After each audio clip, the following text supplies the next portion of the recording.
Welcome to another edition of Our City. A few things going around the city of Elizabeth this week. On Tuesday at 10:30 in the morning, June 17th, I'm going to be one of the speakers at the Union County College graduation in Cranford. And following that event, I'll host a pizza luncheon for students at School 16 who have read some extra books while they were graduating from the DARE program and the DARE Challenge. On Wednesday, June 18th at 9 o'clock, the Shaping Elizabeth Community Health Initiative will happen at the YMCA located at 135 Madison Avenue in the city. And on Thursday, June 19th to Monday, June 23rd, as a member of the Trustee Board of the U.S. Conference of Mayors, we will have our annual meeting. Our president is Mayor Kevin Johnson of Sacramento, and the meeting will be hosted by Dallas Mayor Mike Rawlings. If you need more information concerning these events or any other events, please call our Public Information Office at 820-4124. And I'm pleased to be joined on the show this week by Jay Ariso from the New Jersey Sharing Network. Jay, welcome to the show. Thank you for reminding me, Mayor. Now, in the beginning of the show, we were talking about we're graduates of the same high school. Tell us a little about yourself. Yes, born and raised here in Elizabeth, went through the school system, and then up to 6th grade, I started going to Holy Rosary when it was still around, and then St. Mary's at 8th grade and all through high school. You're dating yourself, by the way, saying you went to Holy Rosary. I want to let you know that. That's right, yeah. But you still live here. I do. Yeah, your family, you're in Elizabeth. Yeah, I actually live on the same street that I grew up on. I live on Palmer Street. Oh, good. Down. Now, New Jersey Sharing Network does such an important effort here in our city. How did you become involved in the New Jersey Sharing Network? Yeah, I'm actually a pastor here in Elizabeth, and somebody in our church worked for the Sharing Network back then. They came up with, there was a job description of someone, they were looking for someone that would be able to support families. They were looking for someone who's bilingual, and that had background in the clergy support-wise. And I started working per diem, and when I started working for the Sharing Network, it really became a passion for me to be able to serve people in that environment, being able to go to hospitals and serve families that are probably going through one of the darkest moments of their lives. Most of the families probably got the worst phone call they got in their life, maybe an hour before I ever met them. And that phone call was that their loved one wasn't going to survive. So supporting them and working with them became a mission for me. Now, one of the things you told me before the show is you really deal with the donor side of the equation? Right. So New Jersey Sharing Network is an OPO. It's the Organ Procurement Organization of the state. And what we do is we're the ones that work with the families that have their loved ones are potential organ and tissue donors. So what my team does is support the families that their loved one has passed and their potential to be organ or tissue donors. How do you do that? It's got to be really, I mean, God bless you. It's difficult. Yeah. Yeah, it's tough work, but it's so worth it to be able to see both sides of the equation. The side of people that are waiting on a list and are constantly waiting for years to be able to get a chance to live and to see them get a transplant, and also to see families have a little bit of hope in the midst of all the darkness that they go through. Offering the option of donation, a lot of times will help them go through their grieving process. And they'll be able to look back and say, okay, at least something good came out of something so bad. So Jay, that begs the question, do you ever get, your team and you, do you ever get to see or meet the recipient family, since you're always dealing with the donor side of it? Yeah, we do. We do. My department actually is the one that helps coordinate, when it's possible, coordinate the meetings between the donor families and the recipients. And then also a lot of the recipients become volunteers in our organization because they know how important it is firsthand that the people will be able to say yes to donation. It has to be a very moving moment. It is. And it is.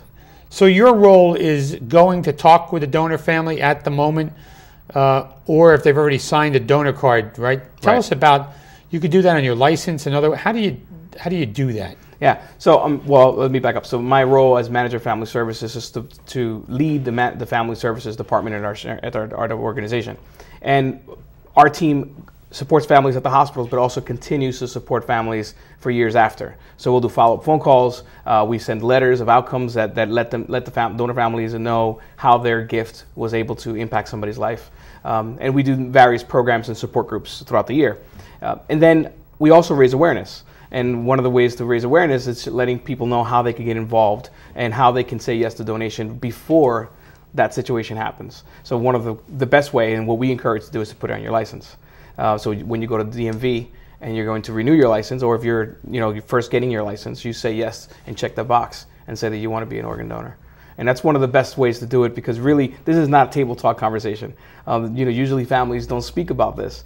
So having it on your license and then speaking to your family about it helps, because then you are able to share with your family what your wishes are instead of them having to make the decision. So you got into this field because of a personal story, right, in your church? Yeah, actually in my own personal life. I was working already for the Sharing Network as per diem, and it got to the point where I was at a hospital about to go speak to a family about the possibility of making the decision to be an organ donor, their loved one being an organ donor, and I got a call right before I walked into the room from my dad, and Dad was calling me to tell me that he was in kidney failure and he was going to have to be listed, and that was scary, Mayor, because being that I worked for the Sharing Network and I already knew the information part behind what we were doing. It really impacted me, because I knew people wait on the list for 5 years and 18 people die every single day waiting on the list. So that scared me, and it really crushed me. And I was already working for the Sharing Network, but from that moment, it really hit home. And it became more than just a job. It became a mission to be able to help people. How did you do there? Yeah. Well, at that moment, when I got the phone call, my world crushed. Did you still have to go in and see I had to go in and talk to the family. They actually, it's funny because They probably wound up consoling you. Well, that's exactly what happened. I walk into the room and I just broke down crying. And the family started saying, "It's okay, it's going to be okay." And I'm supposed to be supporting them. But at that moment, I really, I was able to get myself together. There was people there. There was a chaplain. And I really understood how important my role was, because there was somebody there to support me. And the family said yes to donation. 7 people were saved from that donation, and my dad is alive today because of families like them. Now, the list you just mentioned, do you know how many people are on this list? Yeah, it's over 100,000 people nationwide, but in New Jersey, it's about over 5,700 people waiting on the list right now. For different organs, though? For different organs, yeah. Not necessarily just kidney, different organs? Different organs. Kidneys is the most demand one, but definitely different organs. Now, you read these stories, this is going a little bit off topic, but you read these stories about people who actually sell kidneys. Right. That's dangerous as well. Yeah, I mean, it doesn't happen in our country. We have heard stories, obviously, but it's not something that happens occasionally in our country. There are misconceptions, and that's one of the reasons why a lot of people don't talk about it or don't say yes, and it's because they have a lot of misconceptions, and media says a lot of things. Movies play into it a lot. And tell a lot of stories that are not real. I mean, there's that was going to be my next question. Yeah. That's why I led into that. What are some of the common misconceptions that people have about organ and tissue donations? One of the biggest ones that I found is that my religion doesn't allow it, or my faith doesn't allow it. Oh yeah, talk about that. That's an interesting thought process. Yeah, so a lot of people will say that their beliefs or their faith does not allow it. But the truth is, all major religions actually look at donation as a possibility, and something they actually most of them encourage. I'm Catholic, and they've always encouraged it. Yeah, they encourage it. And I think even in the Protestant church, I mean, in the Catholic church, in Christianity in general, and all the major religions say that donation is a good thing. But what happens is, I think you'll agree with me that people a lot of times like to hide themselves behind religion. And they might say something and say something and just use that to just because of their own personal conviction, and that's okay. I mean, we respect your own personal convictions. That's fine. We're not trying to convince anybody to do anything, but we want to educate people. We want to be able to give them the right information so they can make their own decisions based on their own convictions, but based on the right information, not misconceptions. So faith is usually one of the big misconceptions. Another one is if I put it on my license, they're going to let me die because they want to take my organs. Really? Yeah, I've heard that many times. I don't know. People just will say that, and it's really something that's in the community. People will say, "Oh, I'm not going to put on my license because if they see my license, then they're going to let me go just because they want my organs." And that's not true. And if anything, a person that's going to be an organ donor is the best taken care of, actually, because you want to be able to make sure that if those organs remain healthy until you can get a transplant. Right. And the only way you can become an organ donor is if you're brain dead. And that we hospitals, when EMS or hospitals are involved, they're going to do everything else to save your life. We only step in when there's no other choice, when there's no hope. Are there any other? They're the two biggest myths. They're the two biggest ones. That's interesting. I never thought about the one about the license. So what you talked about support to the family in the difficult time of their lives, and you talked about letters. How long do you stay involved with that family and following up, whether it be through letters or phone calls? Is it a year, 2 years? Is there an end point, I guess is what I'm asking? It's around 2 years that we continue to support the families, but I found that a lot of the families continue to be with us for years and years. As a matter of fact, yesterday we were talking about a little bit about the 5K that we had, and there was 10,000 people at our main office in New Providence, and we've been doing it for the last 3 years. And there was families that came there that were with us since the 90s, early 90s, and they're just still involved in our organization. So when they're involved, we continue to support them anytime they call us to ask for support and want to just talk. Yeah. Jay, I want to thank you for taking the time to join us on the show, and we've supported the organization outside. Would you have this bus or something that came by years ago? Yeah. And we did a thing out, and if you ever need to use the City of Elizabeth again, the organization would welcome it. Thank you. Thank you, Mayor. So thank you for taking the time to join us on the show. Thank you for having me. For Jay Arisso, please stay with us. We'll be back with more of Our City. Never look a howler monkey in the eye. Fried ants are delicious. We finished a clinic in a rainstorm. Really? That was a confidence builder. My students actually ended up teaching me. Yeah. In La Keg, à la King. I think managing a sales team is tough. Try working with 5 different villages. My alarm clock was a rooster. After 2 months, I was ready to quit, but after 2 years, I didn't want to leave. I didn't know I had it in me. Turn 2 years of service into a lifetime of experience. Welcome back to Our City. For the second half of the show, I'm pleased to be joined by Sister Judy Mertz and Miss Jan Lillian. Ladies, welcome to the show. Thank you. Thank you. Now, before we begin, Sister, we've been active in YWCA, so maybe just tell us, you've been on the show before, but tell us a little about your organization yourself. Okay, Josephine's Place is a drop-in center for women on Elizabeth Avenue, and it has completed its 10 years anniversary in October of 2013. And it's a place where women come, can find community, can express their needs, and hopefully if they need something other than what we're about, then we recommend them to someplace else, because we're not a social service agency.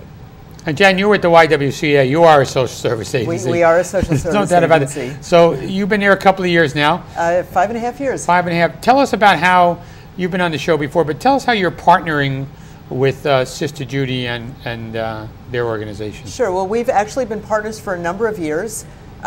We provide support groups at Josephine's Place for the women who attend there. It's part of our shared mission of empowering women and helping women know about the resources that are available, helping women access the services they need. So it's been a great partnership for, I think we said about 7 or 8 years. Mm-hmm. And Jen, how did you get started? I mean, did you pick up the phone and call her? How did you meet in the street one day? Sister Judy's not shy about doing that. That's why I point that out, Jan. So I was just curious how the partnership began. Well, it began before my time, so I'll let Sister Judy talk about it. It began perhaps maybe the second year when we were opened, and I would hear women, and my little red flags would go up about talking about relationship. So I began at that time to call the YW, because I had met them even before we moved into the city, and I asked them would they come and do some workshops on awareness and the whole sense that people could really reflect on their own life and what was happening in their life. And at that time, in those couple of years, we did have women who very gently began to identify what their life and their relationship was like. Or we had some of the women who were part of the group tell their friends. And so it was an empowering of one, and then they in turn going out to help others. Have you ever, Sister, had to refer people to Jan for her expertise in some more serious issues? Oh, we have. We have, and from the very beginning even, we've had women who needed safe lodging immediately, or we've had women who it was good to put them in touch with the hotline in order to get some recommendations for other meetings or to come for counseling. And I've always had a wonderful response, as well as from the City of Elizabeth, the police department, when it was necessary to transport a woman to her safety. And Jen, you've been doing an excellent job in this area. It's a very difficult area to work in, but yet your organization has clearly run the gamut, so to say, when it comes to dealing with women in need you got to drop what you're doing and get it done? Well, we have a group of very, very passionate staff, very committed to the work that we do. This issue is so all-encompassing, and of course, the more we work in it, the more we are aware of the needs in the community. So I think that passion and desire for justice is what drives every one of us. And Sister, the women that come to your organization, there must be a little bit of a word of mouth that maybe they don't know Jan or her organization, but they know that if they come to you, Sister, that you're going to be able to make the right phone calls to the right places. Is that a comfort level for the women that drop in on Elizabeth Avenue? It's a real comfort level. It's because the word that they have amongst themselves is, if you need help, go to Josephine's place, and they will be able to refer you. And comforting also is, I speak some Spanish, but I'm not fluent. Poquito español. Sí, un poquito, sí. And when I have a woman come who may have a deep problem, I don't want to pretend I know every word, nor do I want to put her in jeopardy. So I have a few of our women that all I do is give a phone call, and after me asking permission if they could come in, and then the three of us sit and kind of listen to what kind of need is here. Now, both of your organizations are planning activities for June 20th. Yes. Can we share what these activities are, and tell our viewers what's going on from both your perspectives? Sure. Well, the first, in the morning, we're co-hosting a breakfast, meet and greet breakfast, for people from different agencies and civic groups around the city. We really want to promote what we are both doing individually and together.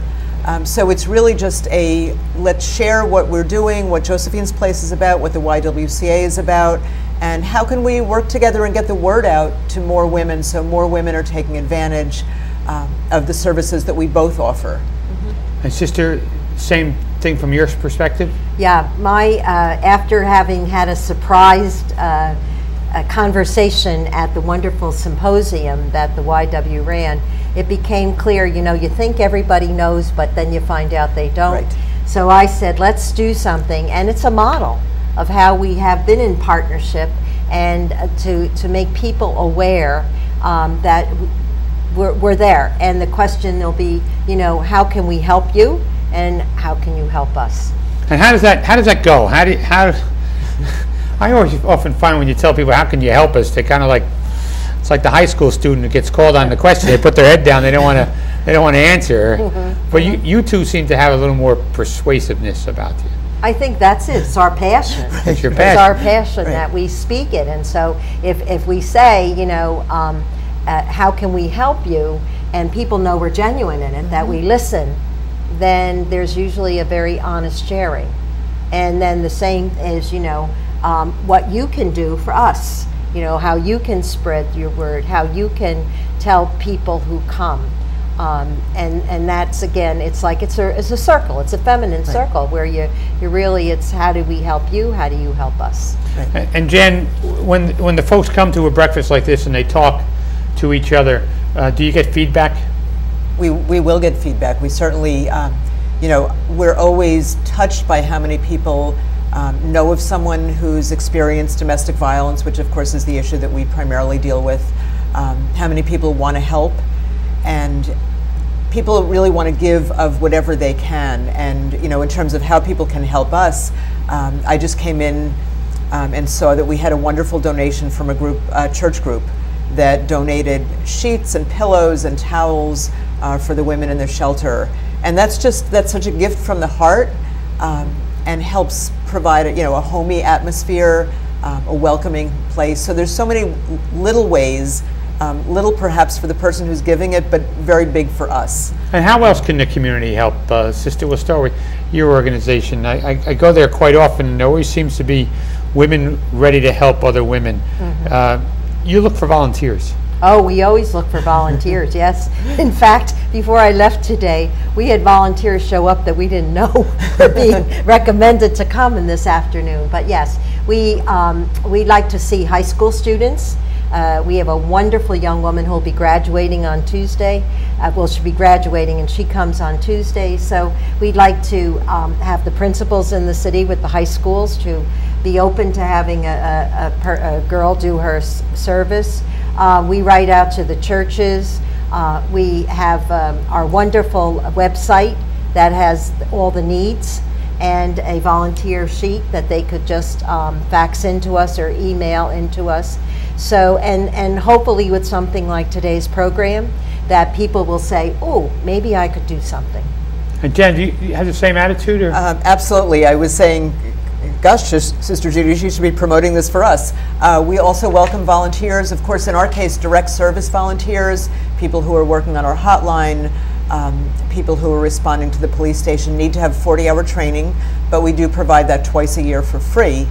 And we also, we're always in need of childcare volunteers, and just the kind of small donations I refer to. Cell phones. Cell phones are such a simple thing. The average person replaces their cell phone every year and a half.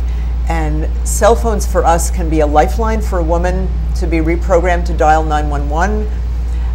Even a broken down cell phone can result in some money for us from a group called Shelter Alliance. So people love to give us cell phones, and we love to. So when you get cell phones, you just repoint them to 911, or they can dial other numbers? Or? We have a way to reprogram them. We also work with Verizon Hope Line program, which is, of course, is specifically for reprogramming cell phones to dial 911. We supply the police stations with cell phones, again, to give survivors who come there who perhaps needed to turn in their cell phone to the police. And then, as I said, unusable cell phones can be sent in for money that helps support our operations. So that's just a very, very easy way someone can help. There must be a way we can help with cell phones. I mean, I was just thinking that as I'm sitting here. We have this wonderful Express Yourself event on the 20th for women. And that's really about coming and telling stories, seeing the gifts that each woman brings, and music. But I'm just thinking now, we could tag that along with bring an old cell phone if you have it. Or they could really be dropped off at Josephine's place if anybody who is watching has cell phones they'd like, and then we'll be giving them to the YW that day on the 20th. Absolutely, and we'll pick them up. And Mayor, I know there are people in your office who provide us with cell phones. There are. So there are. Glad to hear that. Yes, the city is supportive. Not officially, but city employees are very supportive. That's good. As are Union County employees. That's good. They give cell phones out, and so I hope these two events are a great success. But I think your passion drives success. Thank you. Yeah, clearly, when we first met, you do a great service to many women in our community, both of you. Thank you. Thank you. Thank you. So I thank the two of you for joining us on the show this evening, and wish you well on the 20th. I hope it all goes well. Thank you very much. Thank you very much, Mayor. For Miss Jan Lillian and Sister Judy Mertz and Mr. Jay Ariso on the first part of our show, I'm Chris Bolwage, and we'll see you next week on another edition of Our City.